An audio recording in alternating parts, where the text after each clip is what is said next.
Kahit busy ka, na katulad ko, para sa'yo, ang negosyong ito. Just Hawakan mo ah. Record mo lang. Pangatlo, nagdududa ka kung legit ang negosyong ito. Legit ito. Just believe. Inagdag ko ang pangapat. Kung hindi naman mataas ang pinag-aralan mo at nagdududa ka pa sa negosyo natin, ay just believe na naman, tinamaan na naman natin. Okay? So, maraming bago. Magpapakilala po muna ako. Ako po si Atty. Drew M. Magturo. Magturo po ang apelido ko kasi po nananalaytay sa dugo ko ang magturo. Naniniwala po ba kayo? Kung hindi ako nagturo habang ako nabubuhay, isusunod ako ng aming mga ninuno. Ang first name ko po ay Andrew. Sa mga kalalakihan, you can call me Drew. Sa mga kababaihan, you can call me anytime. Wow! Ang middle initial ko po ay M. Kasi po ang middle name ko, Magaling. Tawagin niyo ako Atty. Drew Magaling Magturo. Okay mo ba yan? Kwentuhan lang. Okay? First, ako po ay isang abogado. I have been in the practice of law for more than 28 years. Hindi ako tatlong taon abogado, 5 taon. Ako po ay matagal ng abogado. 28 years na po in the practice of law. First 3 years ko po, as a background, isa po akong corporate lawyer sa Makati. Mataas ang sweldo. Kasi corporate lawyer eh. Pero malungkot. Bakit? Kaliwa ang kanan, harap likod, puro libro. Pag kinakausap ko yung libro, ayaw sumagot. Kaya pag kinausap ko kayo, sumagot kayo, kasi hindi naman kayo libro. Saan gwapo? Sa personal o sa picture? Personal! Pag sinabi, corporate lawyer, ito po isa ngayon ng pagiging abogado ng malaki ang kita. Kasi bakit kumpanya ang nagpapasweldo? At hindi basta-basta nag-hire ang kumpanya. Dalawang qualifications na alam ko sa pagiging corporate lawyer. Number 1, dapat matalino ka. Hindi mag-hire ang kumpanya, pasweldo ang napaiwan-ewan. Dapat matalino ka. And number 2 na qualification, dapat guwapo ka. Mahirap yung qualification ng matalino, pero yung guwapo, medyo inborn niya. After 3 years sa corporate lawyer sa Makati, 9 years naman po ako na corporate lawyer sa isang malaking real estate company na pagmamayari ng Latin Senador. Hindi ko kinakahiya, pero hindi ko naman pinagmamalaki. Kasi po ako sa mga corporate lawyer for 9 years. Same qualification. Matalino at ito nagkakaalaman tayo. Matalino. Guwapo naman ako. Guwapo yung mata ko, ilong ko, yung tenga ko, bibig ko, guwapo. Pero bakit pag pinagsama-sama parang hindi maganda? No? So 3 years plus 9 years, 12 years sa corporate lawyer. After 12 years po, ito po yung kwento. Kwentuhan na naman tayo eh. May nag-invite sa amin, birthday party. Birthday party, 7 o'clock. At dahil birthday party po yan, 5:30 pa lang po ng hapon, nandun ako. Bakit kainan? Patay gutom. 5:30, 6 o'clock, 6:30, 7 o'clock, wala pa pong kainan. 7:30, 8 o'clock, pinagdidiliman na po ako sa gutom. Wala pang kainan. Imbis na ilabas yung pinggan, ang nilabas whiteboard, may mapapaliwanag. So, alam na. Sabi ko, naisahan ako nito. Gusto ko na umuwi ng bahay, kaya lang matraffic, hindi gutom na ako eh. Lalakas ang ulan, matraffic, bumabaha. Gusto ko nang umuwi, pero sabi ng barkada natin, 30 minutes lang. Makinig ka lang. So, nakinig naman ako. At dahil matalino akong tao, naintindihan ko yung pinaliwanag. At dahil naintindihan ko, isa lang ang maliwanag na konklusyon nung gabing yun. Naintindihan ko, tama? Ang sabi ko, ayaw ko na. Bakit? Naintindihan ko. Maraming tao ayaw sa ganitong klase ng negosyo, pero pag tinanong mo naman, hindi naman naintindihan. Ano kaya yung inaayawan? Medyo bumagay, ano? So ayaw ko kasi, number 1, mahilig ako sa ebidensya. Number 2, matigas ang ulo ko. So ayaw ko, kasama ko yung asawa ko. Gusto ng asawa ko, ayaw ko. Yun ang pinakamahirap na nangyari. Gusto ko, Gusto kong uminom.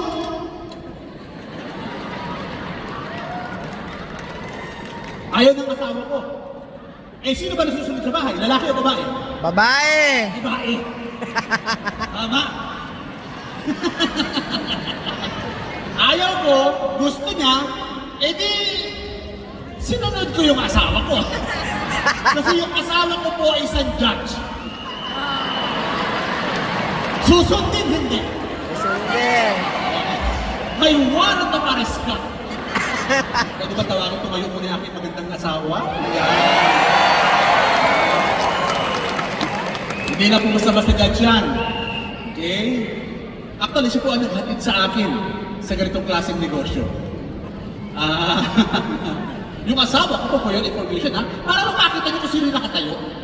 Diba? Yung asawa ko po ay inimbita last month ng US government just to attend the seminar ng Association of American Judges sa US. Okay lang po ba yan? Big time hindi. Mas big time yung asawa. So ayaw ko yan. Gusto ng asawa ko, bahala ka sa buhay mo. Bahala ka, gawin mo yan.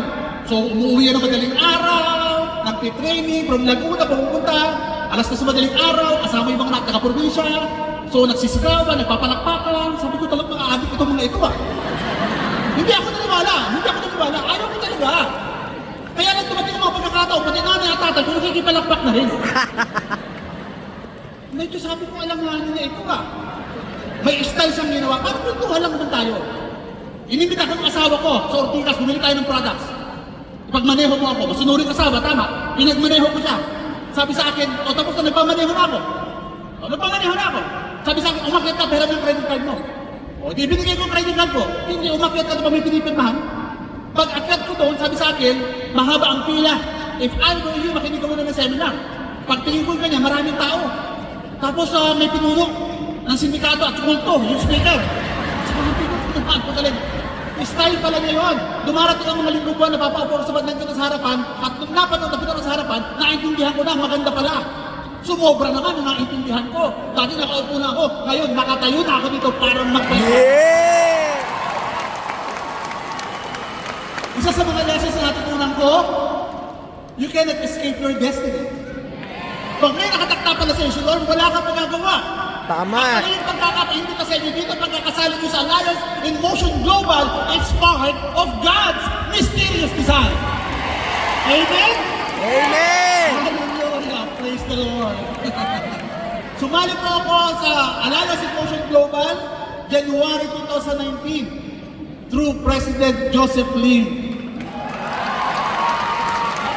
January 2019, sumali po sa Alliance in Motion Global. After 2 weeks of doing the business, ako po ay naging Gold Executive Awardee. Wow! After 2 weeks. And after 2 months of doing the business, I earned my first million. Doing the business part-time. Okay lang po ba yun?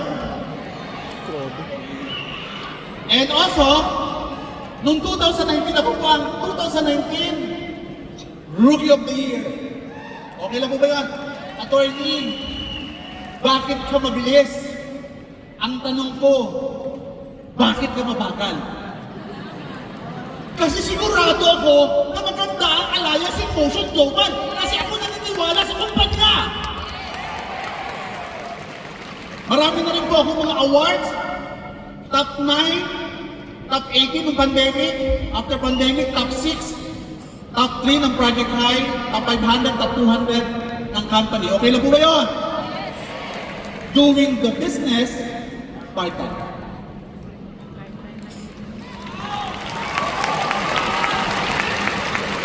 After 6 months of doing the business, binili ko po yung asawa ko ng Ford Raptor. Okay? March 21, during pandemic, bumili po ako ng portion ng lupa, 3,000 square meters sa island during pandemic. Ang gagawin ko po dyan, plano ko po dyan, half na resort. Okay? 360 degrees sunset at saka sunrise. Ganun po kaganda. Papatayan ko po yung kalahati ng Balabali, Indonesia, ang kalahati ay Santorini, Greece. Okay po ba? Papatayan ko ng half. Para pag walang production, itulak ko na lang, dyan na kayo ron.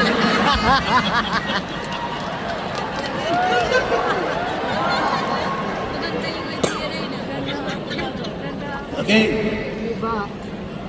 April 2022, I was able to buy Mercedes-Benz.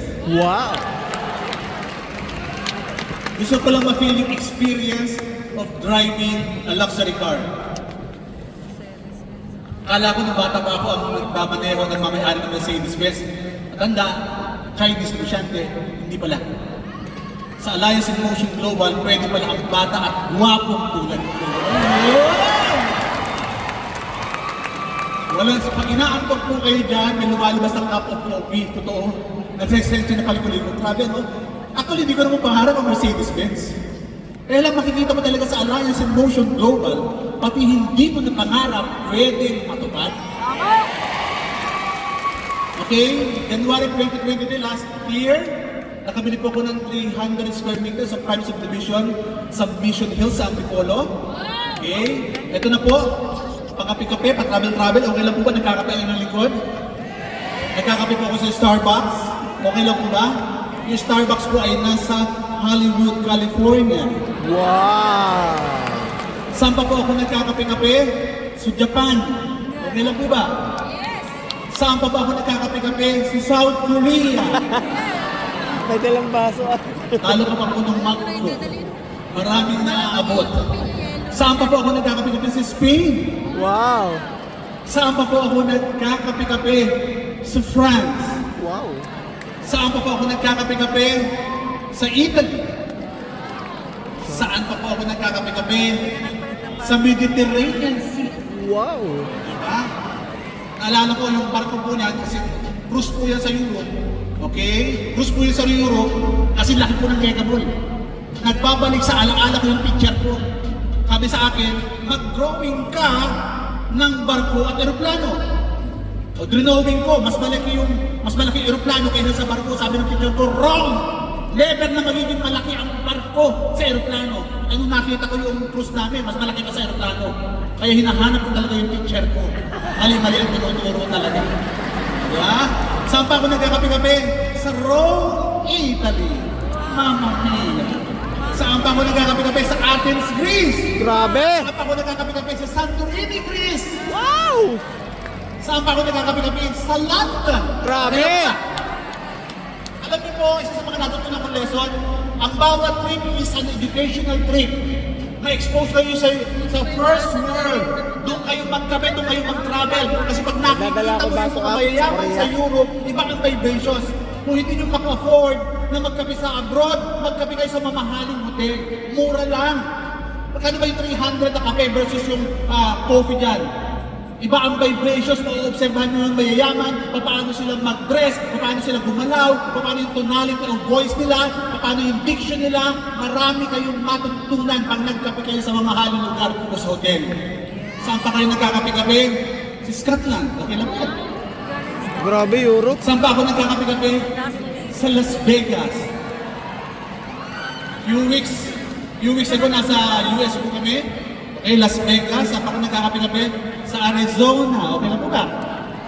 Saan pa ako nagkakape-kape? Sa Hollywood. Ay, grabe. Yun, magaganda po yung picture, pero alam niyo po ba, yung behind the scene, the beautiful picture sa US. Few days ago bago po ako mag-travel, na-discrasya po ako sa bahay. So mag-claim na ako sa OBI. So ayos ang ali dyan. Kasama ka sa testimony, ha? Few days ago, nakapilang ako. So isipin nyo, sinama ako ng asawa ko for me to assist her. Ako ang in-assist niya hanggang airport lahat. So basically, hindi ko na-enjoy.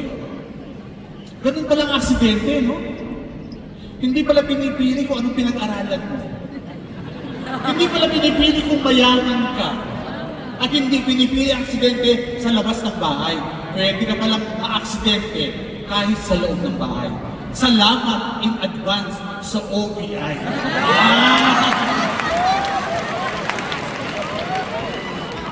Ito po yung result ko in 5 years. Kotse, Pero para sa akin, hindi yung material result eh. Yung personality development. Kailangan nyo mag-negotiate sa buhay. Life is full of negotiation. Hindi siya take it or leave it. You have to give up something in order to gain something. At ito ang aking binigay para makuha mga resulta. Negosyo, at ito ang kinita ko. Tandaan niyo po, negosyo ang pinasok natin. Pag negosyo, minsan ang kita maliit, minsan malaki. Opo. Minsan maliit ang kita, minsan malaki. Yung malalaki ang kita ngayon, dating maliit din ang kita niya. At yung ngayon ay maliliit ang kita, dati malaki din ang kita niyan. Umiikot. It's a cycle. Kaya pag maliit ang kita mo, darating din ang panahon, lalaki din ang kita mo. Maliwanag! Yeah!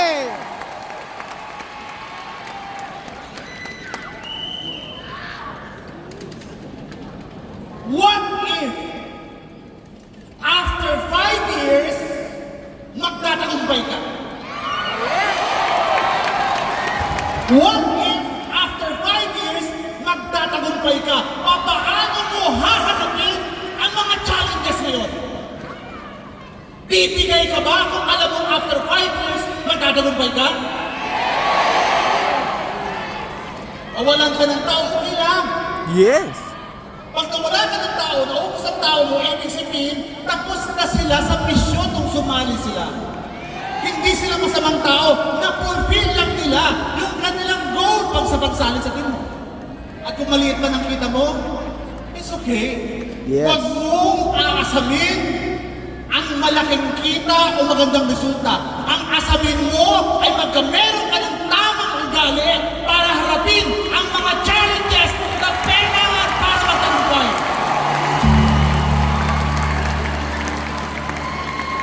Ganun eh. Magtatagumpay ka din. Ang mga nagtagumpay na tao, wala naman silang special skills.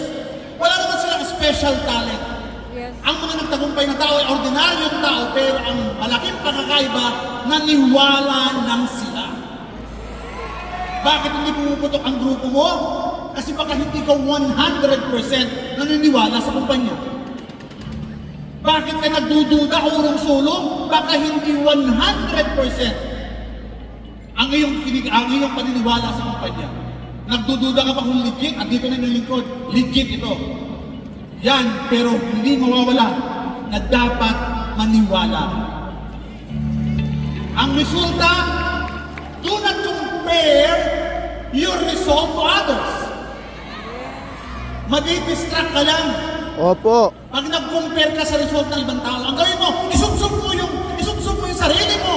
Hataw ka ng hataw, hataw ka ng hataw. Hindi yung titingin ka sa resulta.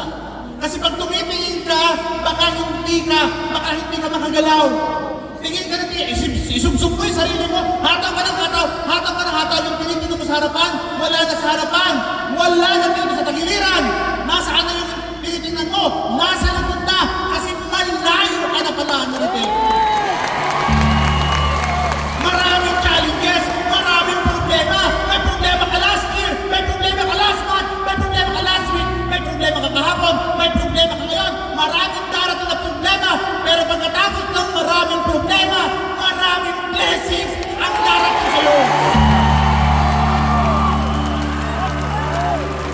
Saan nagsimula lahat? Maniwala ka. Just believe now and beyond. Anong? Naniniwala ka ba? Opo. Nayayaman ka. Naniniwala ka ba? Nayayaman ka! Kung naniniwala ka, nayayaman ka, power of the words, bibigyan ko kayo ng 10 segundo. Sasabihin mo sa 10 tao na nandito, nayayaman ka. Okay lang ba yan? Hindi mo tatapikin. Tititigan mo, mata sa mata, at sasabihin mo, yayaman ako. Maliwanag! 10 segundo! 10 tao na yayaman ka. Alauna! Alas 3! Go! Lahat yayaman!